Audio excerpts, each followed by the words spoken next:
A few years ago, we installed a smart irrigation controller at this house behind me.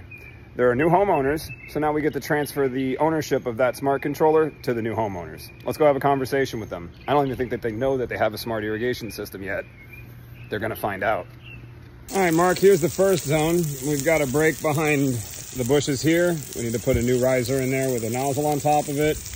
This head is leaking, needs to be replaced. The same with this head. And we're going to cap that head because two sprinkler heads right next to each other doesn't make very much sense. This head needs to be replaced for obvious reasons. And this head's sticking way up too far out of the ground. So we're going to quote to bury it back in the ground where it belongs. Actually, now that I'm thinking about this, we might actually propose to move that head out here about 2 feet off the edge so that it can water this area because you don't have anything in the middle. I also haven't turned on another zone yet, so it's possible there's something else up there. All right, here's the front zone. We've got sprinkler there. What I want to do with these big rotating sprinklers, you got 2 of them out front, is I want to change them back to the original spray sprinklers like you see right there so that they match the precipitation rate that they're supposed to match in this area.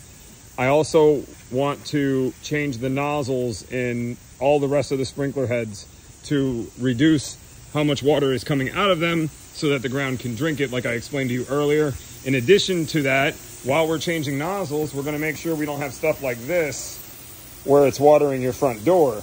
We'll put in a quarter circle nozzle here so that it only waters the bushes.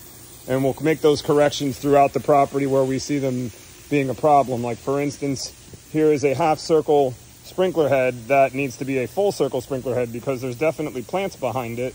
So within that scope of work of replacing all of the nozzles for the higher efficiency nozzles, we will also put in the right patterns so that they're covering the right areas.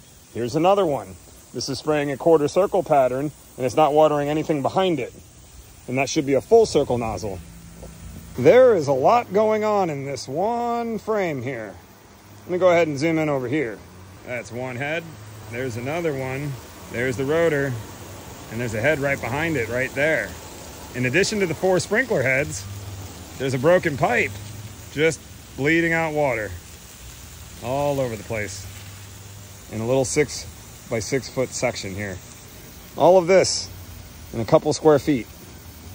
That's a lot of water waste. Don't do this. Now I got to fix it.